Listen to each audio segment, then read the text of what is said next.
വിധി നിരാശയാണ്. ഇത് അതിജീവിതയ്ക്ക് നീതി വാങ്ങിച്ചു കൊടുക്കാൻ സർക്കാരിന് സാധിച്ചില്ല. ഭരണകൂടത്തിൻ്റെ കൃത്യമായ വീഴ്ച ഇതിനകത്ത് കാണാൻ സാധിക്കും. ഇപ്പം ഇന്ന് ബഹുമാനപ്പെട്ട കോടതി പറഞ്ഞ വിധി, കോടതി 6 പേരെ കുറ്റക്കാരാണെന്ന് കണ്ടെത്തി. പക്ഷേ കോടതി കണ്ടെത്തേണ്ട കാര്യം, ഈ 6 പേർ എന്തിനു വേണ്ടിയാണ് ഈ കുറ്റം ചെയ്തത്, ഈ കുറ്റത്തിൻ്റെ പിന്നിലുള്ള ഗൂഢാലോചന എന്ത്, ആരാണ് ഇവരെ പറഞ്ഞയച്ചത്, അത് കണ്ടുപിടിക്കണ്ടേ. ഇത് ഇന്നയാളുകൾ കുറ്റം ചെയ്ത് വളരെ കൃത്യമായിട്ട് അറിയാം, അവർക്ക് വേണ്ടിയല്ല. ഒരു കൂട്ടം ക്രിമിനലുകൾ ഇത് ചെയ്തത് മറ്റാരോ അതിന് പിന്നിലുണ്ട് എന്നുള്ളത് വളരെ വ്യക്തമാണ്. ആ ആളെ കണ്ടുപിടിക്കാൻ എൻ്റെ പ്രോസിക്യൂട്ടറിന് സാധിച്ചില്ല. ആ തെളിവുകൾ കൊണ്ടുവരാൻ വേണ്ടി അതിനെ അകത്തേക്ക് വിധി കൊണ്ടുപോകാൻ ആ ജഡ്ജിക്കും സാധിച്ചില്ല.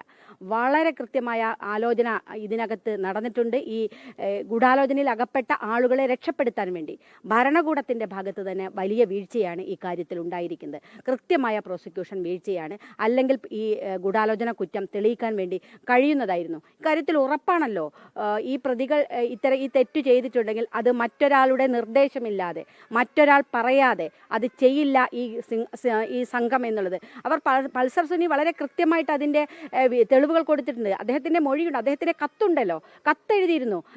പിന്നെ ഈ ദിലീപ് പറഞ്ഞിട്ടാണ് ചെയ്തത് എന്ന് വളരെ കൃത്യമായി പൾസർ സുനിയുടെ കത്തുൾപ്പെടെ ഉണ്ടായിട്ടും അതൊന്നും എടുത്തിട്ടില്ല, തെളിവായി എടുത്തിട്ടില്ല എന്നുള്ളതാണ് ഈ കാര്യത്തിൽ. അപ്പോൾ വളരെ കൃത്യമായ വീഴ്ചയാണ് പ്രോസിക്യൂട്ടറിൻ്റെ ഭാഗത്തു നിന്നുണ്ടായിരിക്കുന്നത്. ഭരണകൂടം വളരെ കൃത്യമായി ഈ പ്രതികളെ രക്ഷപ്പെടുത്താൻ വേണ്ടിയുള്ള ശ്രമം നടത്തി. ചില ക്രിമിനൽ പോലീസ് സംഘം ഗൂഢാലോചന നടത്തി എന്നുള്ളൊരു ആരോപണം കൂടി ഇപ്പോൾ ഇതൊന്ന് ഒഴിവായി പോയി. കുറ്റവിമുക്തനായി കഴിഞ്ഞ ദിലീപ് അടക്കം ഉന്നയിച്ചിട്ടുണ്ട്. അല്ല, അത് അവർക്ക് എന്തും പറയാലോ. കുറ്റവിമുക്തനാക്കി കഴിഞ്ഞാൽ ഇനി മറ്റു പല ഗൂഢാലോചനയും ഇതിനകത്ത് നടന്നു, ബോധപൂർവമായി പ്രതി ചേർത്തു എന്നൊക്കെ അത് പലതും. അതല്ലല്ലോ ഇവിടെ മുഖവിലക്കിടക്കേണ്ടത്, അതല്ലല്ലോ. വളരെ കൃത്യമായിട്ട് ഈ അതിജീവിത 8 വർഷം അവർ നടത്തിയ പോരാട്ടത്തിൽ ഈ കാര്യത്തിൽ എടുത്തു പറയേണ്ടത്, ഞങ്ങളൊക്കെ ഈ സമൂഹം, പൊതുസമൂഹം, കേരളത്തിലെ നീതിബോധമുള്ള മുഴുവൻ പൊതുസമൂഹവും അവൾക്കൊപ്പമാണ്. അവൾ വിജയിച്ചിരിക്കുകയാണ്. അവൾക്ക് ഈ വിധി അവൾക്കെതിരായിട്ട് അല്ലെ ഗൂഢാലോചന തെളിയിക്കപ്പെടാൻ സാധിച്ചിട്ടില്ലെങ്കിലും അവളൊരു ചരിത്രമാണ്.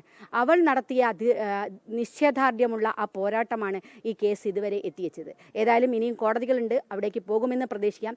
വിധിയുടെ മറ്റ് ഡീറ്റെയിൽസ് അറിയില്ല. പക്ഷേ തുടക്കം വളരെ നിരാശാജനകമാണ്.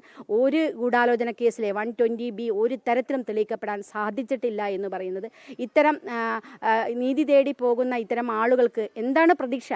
ഇവിടെ അധികാരമുണ്ടെങ്കിൽ, പണമുണ്ടെങ്കിൽ എന്തും നടക്കും എന്നതാണ് നമുക്ക് കാണാൻ സാധിക്കുന്നത്. അവിടെ എത്ര ക്രൂരമായ കൃത്യമാണെങ്കിൽ പോലും അവരെല്ലാം പണമുണ്ടെങ്കിൽ അവർക്ക് രക്ഷപ്പെടാൻ സാധിക്കുന്ന പഴുതുകൾ ഇതിനകത്തുണ്ട്. അപ്പം നീതിപീഠം പോലും ഇതൊന്നും കാണുന്നില്ല എന്നുള്ള പറയുന്നത് പൊതുസമൂഹത്തിന്, സാധാരണ മനുഷ്യർക്ക്, നീതി തേടി അലയുന്ന മനുഷ്യർക്ക് സംബന്ധിച്ച് വലിയ ബുദ്ധിമുട്ട്, പ്രയാസമുണ്ടാക്കുന്നതാണ്.